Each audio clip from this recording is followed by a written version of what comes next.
¿Qué tal? ¿Cómo están? Bienvenidos a este espacio de reflexión y de apreciación literaria y artística que está en la plataforma de YouTube y que se llama Master Vidal, el canal desde donde hemos hecho análisis de más de, hasta este momento, hoy es febrero del año 2021, hemos hecho más de 60 entregas sobre textos literarios.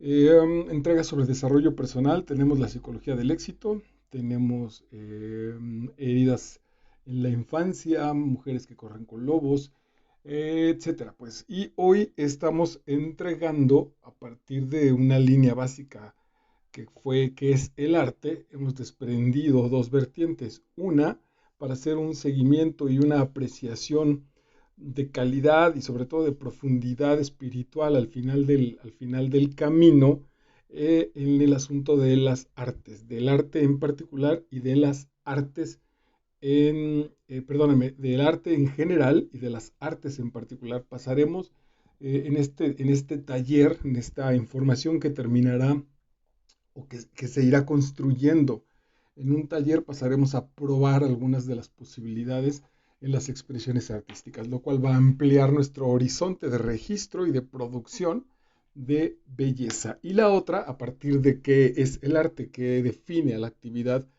humana como arte, que se ha desprendido en particular directamente con la literatura. Esto también sirve como de apoyo al curso de literatura en el bachillerato, yo creo que general en nuestro país, bueno, y en particular por los estudiantes con los que ahora he regresado a trabajar. Básicamente está puesto para ellos, de ahí la relativa sencillez y la practicidad, sobre todo, de que los conceptos y las definiciones que aquí trabajamos tengan un enganche sólido, firme, sustentable, que les permita relacionarse con sistemas más complejos, más generalizantes o incluso más particulares a la hora de trabajar sobre alguna obra en concreto, sobre alguna rama del arte en particular. Bueno, pues hoy tenemos lo que sería la quinta entrega, el quinto tema en el área del asunto de la literatura y vamos a definir qué es un texto literario, cuál es la diferencia entre un texto literario y otro que no lo es, que bueno, habrá miles de determinaciones hacia dónde va ese otro texto, que puede ser desde una misiva, desde una carta que le escribí a alguien, que puede ser, algunos de los medios se pueden compartir el medio, porque ahorita pensaba si un mensaje en alguna de las redes sociales, si un mensaje en una aplicación como WhatsApp, puede generar solamente un mensaje que no sea literario y puede generar un mensaje perfectamente literario. Cabe el asunto de poder hacer algo artístico y presentarlo en ese medio. Entonces vamos a definir qué es el texto literario. Una vez que lo encontremos, qué hace que un texto sea literario, también de manera muy general, pero muy práctica, vamos a ponerlo por los géneros y los subgéneros que ahora sí subdividen al asunto de los textos literarios. Ok, ¿qué constituye entonces un texto literario? Tengo varios puntos a través de que he leído, sobre todo de que he leído, y también, bueno, pues de que me he puesto a investigar, a leer, etcétera, etcétera. No estoy siguiendo a ningún autor en específico, porque justo pretendo relativamente salirme de este asunto académico, cuando menos el tradicional. Entonces esto tiene que ver más con mi experiencia, básicamente como lector. También soy artista, soy creativo, soy creador, en tanto mi acercamiento, pues mi profesionalidad hacia el teatro, y me considero posiblemente, no sé si esto valga como más o como menos, pero bueno, pues he escrito de joven, tuve oportunidad ahí de desarrollar la voz poética, de vez en cuando me surge la posibilidad también de decir, va, regresemos a escribir poesía y sobre todo obras de teatro. Pues en ese sentido es que desde ahí, digamos que he tocado estas tres partes en tanto creador, ejecutante y la que en realidad me considero, si no un experto, pero sí algo que ha tenido que ver muchísimo con mi vida profesional y personal como un consumidor o como un espectador de arte en general y de la literatura en particular. Bueno, definamos entonces a eso, además mi experiencia como tal como docente. La finalidad, uno de los elementos que constituye un texto literario, esto lo podríamos decir lo dijimos de hecho desde nuestra primera cápsula, la finalidad de un texto literario es hacernos vivir una experiencia estética. Todos los textos literarios pretenden hacernos vivir una experiencia estética, una experiencia en la que nos sumerjamos por la belleza de la expresión y de la forma, del contenido y de la forma. Yo diría que ambas pretenden como finalidad superior ponernos en ese estado, en ese trance, en esa situación, que ahí tendría que entrar la psicología, la ontología, etcétera, etcétera, en una situación en la que el reconocimiento de nosotros se genera a partir de ningún interés de ganancia, ningún interés comercial, ningún interés de, me cuesta un poco de trabajo decirlo, de una especie de terapia, ningún interés en una sanación, cuando menos una sanación particular, una sanación interior, cuando menos no el elemento de primera instancia. Hay un maravilloso texto que Urantia se llama, interesantísimo, que habla que un poco al final de los tiempos, al final en la tremenda evolución social que iremos teniendo como seres humanos, el arte y la religión se unirán, que al final de cuentas la provocación de la belleza es para hacernos seres religiosos en el sentido de religarnos con las situaciones superiores, con Dios, con el amor, con la espiritualidad y tenderá para allá. Y que todo el buen arte nos religa ya en automáticamente a la belleza, ya hace ese proceso, de ligarnos con estas situaciones superiores. Entonces, bueno, pues no sé dentro cuánto tiempo faltará, sin duda muchas existencias todavía para que vayamos apuntando y vayamos viendo ya esa posibilidad de la desaparición del arte en pos o en términos de la ligazón, ni siquiera le voy a llamar religión, de la ligazón entre el elemento superior, metafísico, más allá de lo físico, y el de nosotros, todavía este espíritu encarnado, para hacer esa unidad. Por lo mientras, ahora lo que vamos a definir es que lo que hace un texto, lo que lo hace literario a un texto es que intenta provocar una experiencia estética.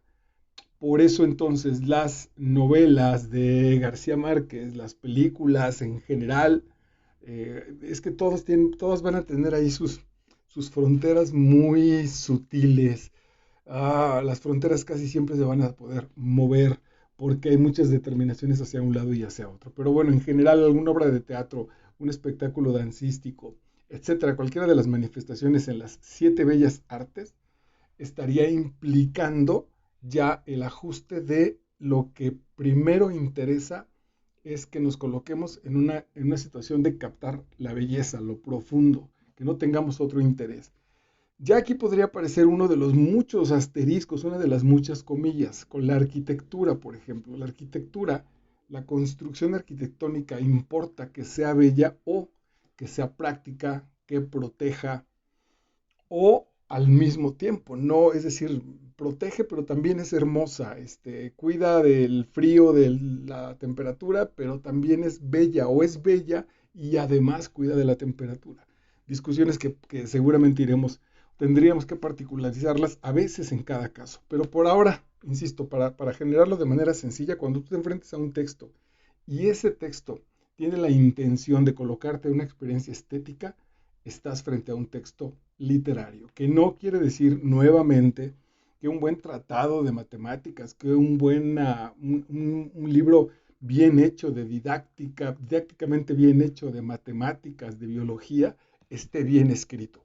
Pero el objetivo principal de ese texto es que aprendas biología o matemáticas, no que pases una situación bella, por más eh, puesto que esté el mensaje, si pensamos en un autor como Bertolt Brecht y sus obras de teatro absolutamente didácticas, muchas de ellas, él mismo lo establecía, o los finales de algunas de las obras de los clásicos de Grecia o de Shakespeare, que tienen francamente hasta un mensaje, pues el final de Romeo y Julieta aparece el rey, pues este caballero que pone en su lugar por fin a las familias y nos recomienda que reflexionemos en ese final feliz y que ya fue suficiente tragedia y que nos manda el mensaje. Bueno, pues aún así, la verdad es que sin ese mensaje, muchas de las puestas en escena, sin ese mensaje a la obra no le pasa absolutamente nada, porque no es tan importante, porque casi estuvo ahí un poco forzado, justificado,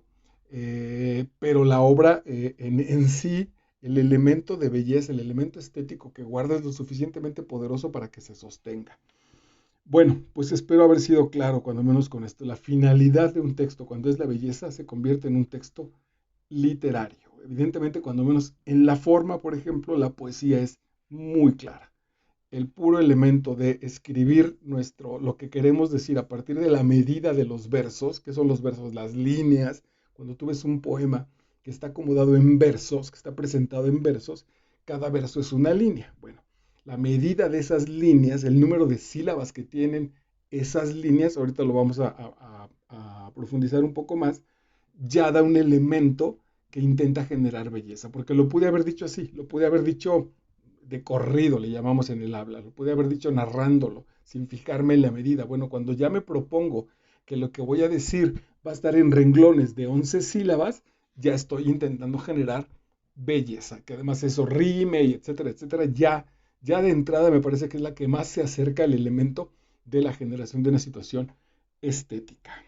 En ese mismo elemento, bueno, como pegadito a ese mismo elemento, como gemelo de la finalidad de la experiencia estética, algo que hace que los textos sean literarios o no, son las licencias literarias, las licencias, los permisos. ¿Qué es una licencia? Un permiso para modificar el texto sin que se altere la idea o incluso para generarle más belleza. Hay muchísimas, la verdad es que hay muchísimas, algunas yo creo que se siguen inventando y después los estudiosos le ponen nombre y hay otras que ya tienen un nombre y que los poetas, los escritores las utilizan.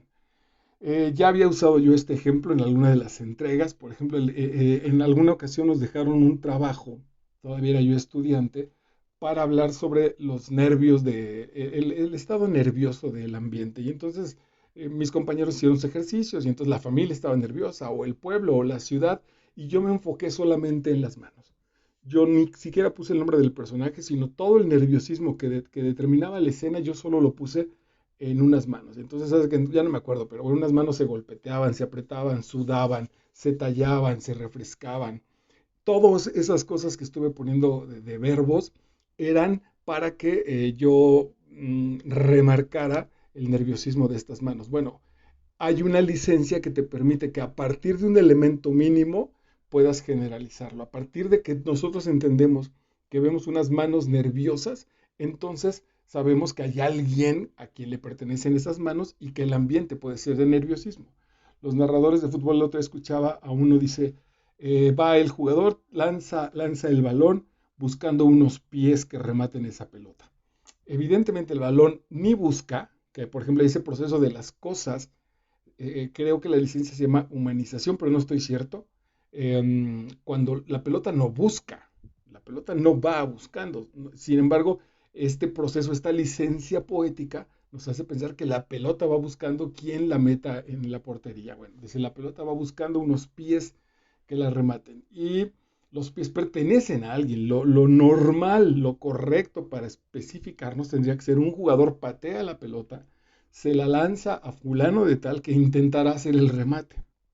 A lo mejor ni siquiera ponemos con sus pies porque es absolutamente obvio en el contexto del fútbol. Sin embargo, toda esa construcción son licencias literarias. No apagamos la televisión, o no sé si a veces por exagerados o por malos, pero normalmente no apagas la televisión y dices, güey, este güey no habla bien, este tipo no habla bien, no entiendo lo que está diciendo y entonces cancelas. Sino das por hecho que entiendes la idea y hasta a veces puede ser que te guste el asunto de la floritura, de los adornos que está poniendo para expresarse. Eso es válido en las situaciones literarias, los cuales nos metería en un problema. Wow, entonces una narración futbolística puede ser una obra de arte, tremendo problema ya, tremenda posibilidad de frontera. No lo es porque pretende solo narrarnos, describirnos, o sí lo es en tanto la belleza. Creo que aquí lo cancelaría, en tanto que depende la narración de lo que se está viendo en el partido de fútbol, ya jodimos la cosa en términos estéticos. Si se lograra una especie de narración más allá del partido, donde lo importante sea, quiero ver este programa, no me importa escuchar, no me importa ver la imagen de lo que está pasando en el campo, me importa escuchar a este tipo, me importa oírlo hablar. Es probable, alguna vez, pero en términos reflexivos, una empresa en unas situaciones de fútbol contrató al maestro Juan José Arreola. Y entonces Juan José Arreola, que no sabía nada, se informó un poco de fútbol, se puso a hablar de fútbol y era una gloria escucharlo. Hay algunos grandes participantes del fútbol argentino, estoy pensando en Maldán o en el director técnico César Luis Menotti, que acercan muchísimo la reflexión del deporte y la reflexión del juego con lo espiritual, por ejemplo, y por lo tanto con lo bello. Pero bueno, no nos alejemos. Quería otra licencia literaria, ahí sí la recuerdo con el nombre, se llama justamente aliteración. La aliteración es la repetición de un sonido o de una letra en un verso, en un poema, etcétera. La adivinanza, o sí es una adivinanza en realidad, rápido ruedan las ruedas del ferro. R con R cigarro, dice. R con R cigarro, R con R barril. Rápido ruedan las ruedas del ferrocarril. Decíamos ahí, decía mi maestro, si no habláramos castellano, si no entendiéramos los conceptos, escucharía un ruso, lo que tú quieras de otra lengua, escucharía cargado de vocales, pero ese mismo sonido en la adivinanza, en los dos versos que dura este jueguito, se llama aliteración. Donde es válido, pues porque pretende, por ejemplo, en este caso, hacerlo divertido, pretende hacerlo estético, pretende, la idea es que te llame la atención y que te guste lo bonito de cómo suena, de lo que se escribe, más allá de la idea, que la idea es francamente boba, pues, como tal, el juego es de los sonidos que el lenguaje provoca si yo acomodo estas palabras de determinada manera. Bueno, sobre eso está llena la literatura, de las licencias literarias. En poesía, si un verso en un soneto tienen que medir 11 sílabas dos versos, pero si alguno mide 10 u otro, perdón, mide 12, hay una especie de permiso que dice, ¿no? Que ahí hay una licencia poética, te los vamos a contar todos como 11. Ante la dificultad que es escribir 14 versos relacionados para un texto de 11 sílabas, entonces la licencia poética dice, va, pues tampoco hay que ser tan aferrados a esto. Ese es un pequeño permiso para generar belleza. Pensaba en un ejemplo en el caso de las mujeres. Por ejemplo, a mí me da exactamente lo mismo que mis parejas se maquillen o no. Verdaderamente me da lo mismo. Sin embargo, cuando las chicas se maquillan, pretenden destacar su belleza. Si ya son bellas, ellas pretenden destacarlo. Ese maquillaje es una licencia que ellas se dan. Si a mí me preguntaran, ¿me maquillo o no? Yo les diría, me da exactamente lo mismo. Por momentos, si te pones bien el maquillaje, seguro si te ves, no sé si más linda, pero hay momentos, depende, en que sin una gota de maquillaje te veo preciosa. Ahora que reflexionaba, decía, claro, fíjate, he notado que me gustan las mujeres muy naturales en ese sentido. Bueno, ese maquillaje son esas pequeñas licencias, ¿ok? Le agregas, lo sustenta, intenta apuntar que el asunto sea bello, no le estorba y tiene esa especie de permiso. No, no lo confundas con el permiso masculino, nada que ver. De ti misma como mujer, podías aparecer así porque depende de tu propia esencia, porque ya es así y estarías con mucha seguridad. Y de pronto igual si te quieres maquillar, le agrega, se vale, se suma a la belleza natural que ya posees y esa especie de permiso en literatura le llamaríamos licencias literarias. Hay la chance de que te pongas un poquito rojo aquí, tantito acá, porque solo pretende generar belleza. Nadie se pone rojo acá para hacer un experimento químico, ni se pone aquí o se quita las cejas por una cuestión médica, por ejemplo, a menos que así fuera requerido. Ok, la segunda, la extensión del texto. Básicamente aquí es muy sencillo, no me quiero alargar. La extensión del texto es la extensión que el autor quiera. Tan, tan, así de simple. Yo sé que en otros textos, en textos que no son literarios, relativamente también se pudiera hacer. Sin embargo, me parece que habría una cosa, una determinación específica. Voy a escribir un texto sobre física y se va a acabar cuando lo que yo quiera decir esté bien explicado. Y entonces muchas ocasiones pudiera ser incluso hasta un error mío, porque lo que pude haber dicho en 15 cuartillas llevo 400 y no lo explico. Entonces a lo mejor mi editor o alguien me ayudará y me dirá, profe, la estás regando porque no sabes explicar. Pero el asunto es, se acaba cuando esto quede explicado. Y entonces los manuales para las televisiones, para conectar aparatos electrónicos, para echar a andar las computadoras, traen la información precisa. No traen una hojita más donde te permiten destacar la belleza de tu aparato. No, no, no, es precisa, exacta. Que nada falte y tampoco que nada sobre. Eso va a determinar muchísimo la extensión. En el caso de la literatura, no.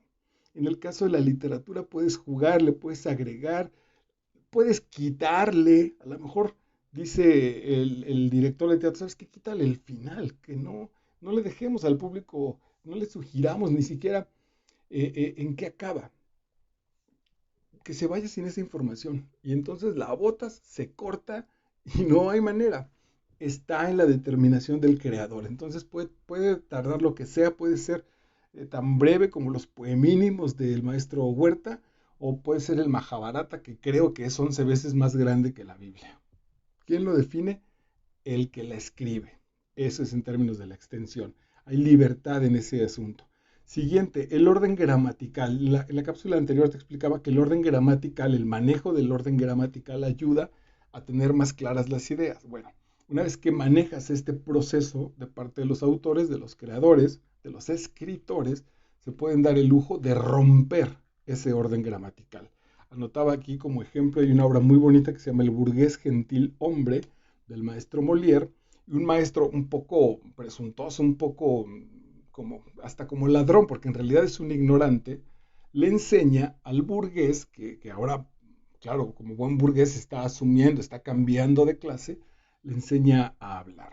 Y entonces le dice una cosa como, los bellos libros que están puestos en mi escritorio. Y entonces le enseña a que si hace modificaciones en la gramática, se oye más bonito o se vuelve mucho más creativo. Entonces el tipo dice, en mi escritorio los bellos libros están.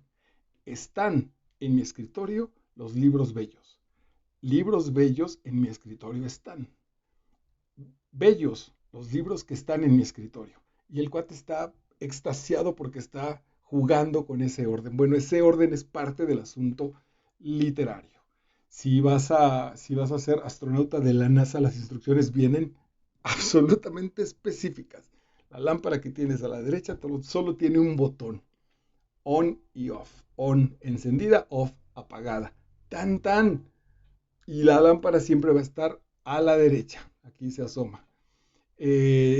No hay más porque se trata justo de que no te pierdas. En el asunto literario le podemos dar miles de vueltas. Hay autores en busca del tiempo perdido que seguramente podrían describirte paso a paso cómo es la lámpara. De punta a punta la lámpara te la pueden describir. ¿Qué manos han tocado esa lámpara? Con la suavidad con la que mi amor encendía la lámpara por las mañanas, después de las noches. Todo eso para decir, ¡pum!, prendió la luz.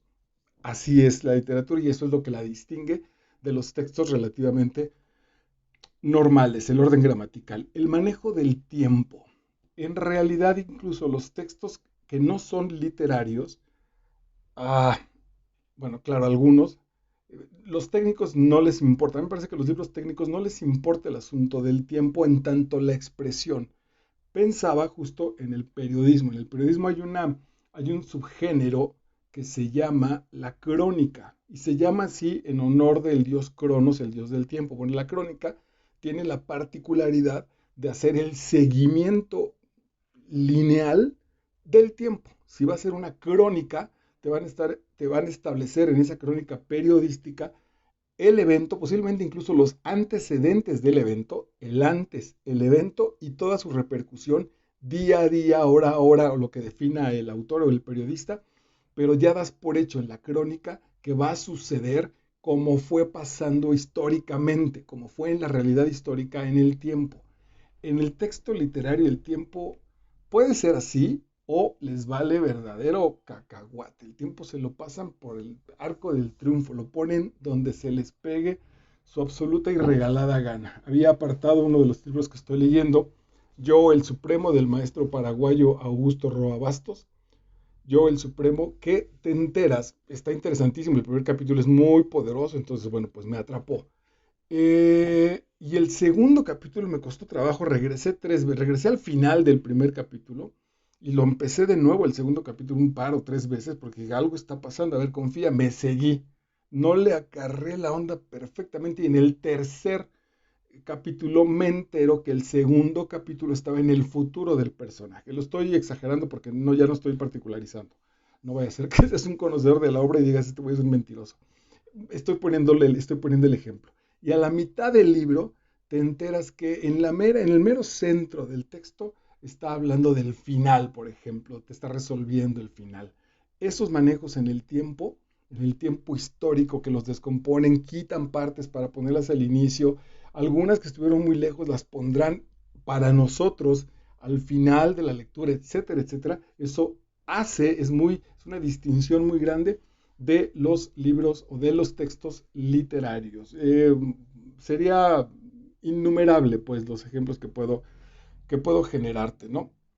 De cómo se acomoda o desacomoda el asunto del tiempo. Pero cuando encuentres ese manejo de, oye, esto, el llano en llamas, perdóname, Pedro Páramo, esto ya pasó, esto es la infancia del personaje, esto se está muriendo, esto está acá, esto está allá. El manejo del tiempo en esas situaciones es característico de que eso que estás leyendo es un texto literario.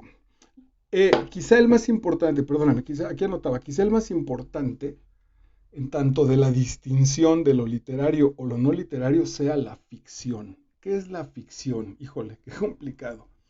Es una realidad imaginaria que presentas en tu texto, que presentas en tu escrito, una realidad imaginaria que presentas en tu escrito, una manera, una interpretación posiblemente novedosa, seguramente novedosa, muy cerca de la real histórica, no en cuanto a que se parezca, sino en cuanto a que puede tener los mismos elementos, es muy parecida, pero no fue histórica, no sucedió en el desarrollo de la vida, sino está inventada. De ahí jalamos ese hilo y podemos estar horas, días discutiendo sobre el asunto de la ficción. A mí me parece que es el más importante que distingue un texto literario de otro.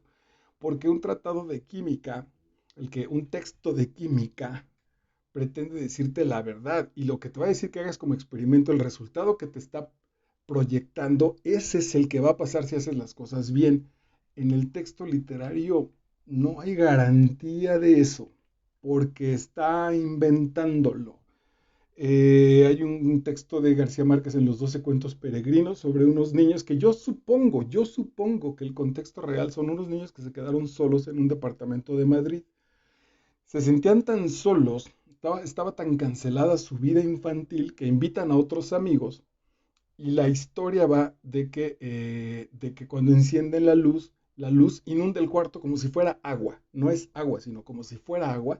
La luz inunda el cuarto y los ahoga. Y entonces los niños, dice el texto, uno se encuentra dormidito en su barco pirata, el otro le ganó el sueño, el otro salió por la ventana, el departamento está en el piso 15, salió por la ventana porque la luz se lo llevó. Sonaría muy bonito. A mí me da la impresión que el asunto real fue esos niños que se juntaron y se asesinaron. Algo pasó, 2 niños asesinaron a los otros, pero los asesinaron en el juego, los asesinaron de una manera sutil, los asesinaron envenenados por el gas del interior del departamento. No lo sé porque no lo establece, pero está trabajado en una realidad que García Márquez inventó, está puesto en una ficción. En el caso, ahorita, bueno, esa es la ficción. Eh, este, mm, Ok, tenía un... sí, creo que entonces aquí es donde lo iba a poner como ejemplo. Hay una novela aquí lo tengo, La Reina del Sur, del maestro español Pérez Reverte, donde toma un elemento histórico y dice, ok, una buena parte, no sé qué porcentaje, lo que te voy a contar es histórico, se puede comprobar, hubo documentos, hubo fotografías, hubo grabaciones, hay reportajes, está probado lo que te voy a contar. Pero esto es lo que contaron afuera, esto es lo que vi afuera, cuando atraparon al personaje, que es una narcotraficante, cuando la atrapan, bueno, pues hubo 3 avionetas, 25 soldados con armas de tal calibre, con estas marcas de armas, lo que tú quieras. Pero ¿qué se dijeron en un cuarto donde no hubo grabación? El cuate que la estaba interrogando de pronto dijo, para la grabadora y habló con ella. Eso pues quién sabe qué se dijeron, si no, no lo comparten y además habría que creerles a los participantes. Bueno, eso en este caso Pérez Reverte se lo inventa, eso lo vuelve ficción, eso le da otras motivaciones, eso le da otras definiciones a la novela. Ese es el asunto de la ficción. Apuntaba aquí que otra parte es que puede ser el final, puede ser abierto o puede ser cerrado. Al final de cuentas, como es tu invención, abierto o cerrado quiere decir que te enteras más o menos claramente de qué pasó. Los cuentos dicen, muchos de los cuentos, los tradicionales de los niños dicen, y vivieron felices para siempre. Tan tan, cerrado. Hay otras obras que se quedan abiertas, donde dices, ok, entonces el personaje le dio un beso y guardó silencio. Ok, y ahí acabas de cuenta, ahí acaba el capítulo, ahí acaba la novela, ahí acaba la participación del personaje. Y tú dices, bueno, ¿y qué? ¿Se casó? ¿No se casó? ¿Lo mató? ¿Tuvo venganza? ¿Qué demonios le pasó? Dicen los que lo inventaron que tendrás que resolverlo tú. Es interesante porque entonces los finales abiertos en teatro, en cine, en las mismas novelas, evidentemente, tú das tu versión irremediablemente. O sea, no hay obras que se queden abiertas incluso contigo, sino tú cierras, tú dices, no, pues seguramente se fue al cielo, no, se fue al infierno, no, se quedó a vivir, no, lo traicionaron. Y hay diferentes finales de acuerdo al lector, porque esa posibilidad está en un suceso histórico. No hay manera.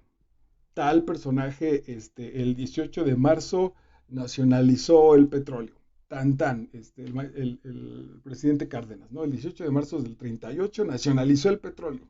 No, no, que fue un día antes, no, que no fue Cárdenas, que tú te lo podrías inventar en alguna novela. Podrías jugar con eso, podrías jugar con tu ficción, pero hay un hecho histórico sostenido a partir de los datos que se guardaron. Ok, en tanto quienes nos cuentan, los famosos narradores solo existen también, creo que solo existen en la ficción, el texto literario, porque una cronología tiene un sustento de edición, lo hizo un periodista o una editorial, la hace un grupo en un periódico, por ejemplo, la editorial la hace un grupo editorial, posiblemente el dueño, el jefe de redacción, etcétera, pero alguien histórico, alguien con nombre, con cédula de identificación, escribió ese texto. En la ficción, en tanto la obra literaria, hay un espacio bien interesante, porque evidentemente sabemos que esta obra fue escrita, aquí está, por el maestro Augusto Roa, creo que, ahí estoy poniendo al revés, perdona. Augusto Roa Bastos escribió este texto. Sin embargo, el narrador no es el autor. Es interesantísimo, esto es maravilloso. A veces por pura curiosidad me pongo a ver entrevistas de los autores, a veces para entenderles a sus obras. Bueno, pues cuando tú escuchas, cuando percibes el narrador de determinada historia, Carlos Fuentes, de Augusto Roa Bastos, de García Márquez, de poetas, Sabines, Neruda, los poetas quizá está más cercano, pero te das cuenta que hay una especie de otra personalidad en la que manifiesta de manera formal el autor, cuando entrevistamos a Roa Bastos, o cuando, bueno, ya han fallecido, cuando entrevistaron a José Revueltas, a quien tú quieras, y otra, ¿quién escribió ese texto? ¿Quién lo estableció? Si te vas a los... No, bueno, sí es literario en realidad, porque sí es un ensayo literario. Este, en el capítulo sobre la palabra chingada, en el laberinto de la soledad de Octavio Paz, parecería, por la manera de lo que habla, por la forma en la que lo expone, parecería que este exquisito Octavio Paz, este personaje público Octavio Paz, hubiera sido incapaz de escribir una situación de esa manera. Ok, bueno, la voz narrativa es lo que distingue. Otra vez, en los textos históricos tenemos un autor que lo hizo, o un periodista que lo establece, o alguien que sustente ese escrito. En la novela no, en la novela el narrador es probable que no aparezca. Es decir, digo, siempre aparece, pero no tiene, perdóname, no tiene un sustento histórico, no tiene un sustento de personalidad. En la poesía le vamos a llamar voz cantante. Voz cantante, la puedes distinguir. A veces el poeta, si es poeta, esto es bien complicado otra vez, si es poeta todo el tiempo. Entonces, Baudelaire lo que escribió se correspondía mucho con lo que vivió. Edgar Allan Poe, lo que escribió se parecía mucho con lo que vivió, posiblemente incluso Borges en ese sentido. Sin embargo, pensaba yo en el maestro Rubén Bonifaz Nuño, un académico de la universidad, interesante, bohemio sin duda, pero no tenía una vida de poeta. Checaba su horario, iba a la escuela, daba sus clases, preparaba sus extraordinarios, reprobaba alumnos, mantenía a su familia quincena tras quincena. No parecía un poeta, y sin embargo, cuando vas a la poesía del maestro Bonifaz Nuño, es maravillosa. Es una obviedad, pero bueno, es profundamente poética, es profundamente bella. Bueno, ahí entonces está él, la voz cantante de su poesía, la voz narrativa en el caso de la narración de las novelas, etcétera, como una distinción. Estas dos, la voz cantante y la voz narrativa, no tienen una identidad histórica. Eh, el texto literario, una vez ya plasmado, puede ser fuente de otro tipo de experiencias. Es decir, de aquí podemos deducir la manera brutal y de los presidentes en toda Latinoamérica, de los dictadores, por ejemplo, de cómo el poder se reúne solamente en una persona. Le podemos encontrar sentidos históricos que se relacionan con pero no está basado ahí en algo, no es un asunto histórico, otra vez es un asunto de la ficción, pero la ficción puede ayudarnos a encontrar otro tipo de posibilidades. En las ciencias ayuda mucho. Yo cuando le he intentado entrar al asunto de la física, por ejemplo, del asunto de la astronomía, lo voy a partir de las novelas. Todas las novelas históricas me gustan muchísimo más que los textos históricos, que sentarme a leer un texto histórico como tal, a ver qué sucedió, incluso con explicaciones y muy interesante, pero no lo cambio por una narración. Si ahí viene integrado una historia de amor, si ahí viene un poco de violencia, si ahí viene lo que tú quieras, entonces el asunto histórico lo enlazo yo me encargo ya de arreglarlo, de ajustarlo para mí es en ese sentido hasta mucho más fácil. Pero otra vez, la fuente originaria debe ser el asunto de la belleza. Marca en Spotify o vete a YouTube y busca la canción que se llama Herraje de la Camerata Rupestre. Herraje de la Camerata Rupestre. Te lo decía porque a esto me refiero también que el texto literario, el pretexto de seguir escribiendo puede ser el mismo texto. Es decir, ¿qué es escribir? Y a partir de qué es escribir, escribes, pero no para aclarar nada ni arqueológicamente ni metafísicamente, sino por el gusto de que se sigue escribiendo. José Agustín tiene un pequeño cuentecito que yo creo, el cuento debe tener 12 renglones, que yo creo que el tipo hizo con los ojos una cosa así, a jugar así como con reflejos, y el reflejo que le pegaba a los ojos lo narró en 12 renglones. Y entonces dice líneas que crecían y adelgazaban, luces que escapaban y volvían, situaciones que parecían explosiones. Y a mí me da la impresión, porque no es claro, que solo está la experiencia de algo que brilla y que se apaga, como a veces el lenguaje. A veces estoy escribiendo, me cuesta mucho trabajo ligar renglones y hay otras veces que me voy dos cuartillas así, pero seguidito. Si yo me pusiera a narrar esos procesos, o cuando das clase y el maestro también se sigue, o los directores de orquesta que ya están como instalados en otra energía, en otra fuerza, si intentas narrar eso, sigues en el elemento artístico. Estás haciendo arte por el arte, la belleza por la belleza, porque también es un pretexto para escribir. En esta canción que te digo, Herraje, es la experiencia estética de estos chicos. Armando Rosas es el compositor que a partir de ver el herraje de un barandal, se le despierta un elemento poético. No nos dice nada del asunto de su novia, del pasado, nada. A partir de un herraje en un barandal, el tipo compone una canción absolutamente hermosa, basada en la reflexión del mismo herraje, en la reflexión del mismo barandal. Ya después nuestra interpretación la puede llevar a que así está enredado en el amor, a que sí es así es de enredada la vida, como un herraje parecido, cercano al asunto barroco. Pero el asunto fue que este tipo dijo, quiero hacer arte de ese barandal. Ahí está, el puro pretexto de generar una situación estética de cualquier cosa, ya da el pretexto para que en el asunto literario se siga desarrollando, se siga escribiendo ese punto. No necesitamos nada más que destacar la belleza de esto, que posiblemente incluso no lo tenga. Ok, espero haber sido claro. Y te decía que puede ser como que un texto literario también puede servir de información para expresiones o para situaciones de otras realidades. Una novela les puede ayudar a los antropólogos, a los filósofos, a los ingenieros, etcétera, etcétera. Rápidamente, porque no lo voy a parar, sí lo voy a parar, vamos a hacer dos porque si no va a ser muy, muy largo. Entonces esta será la cápsula sobre qué es el texto literario. Estás en Master Vidal en YouTube, soy Marco Vidal, estoy para servirte. Gracias, chao.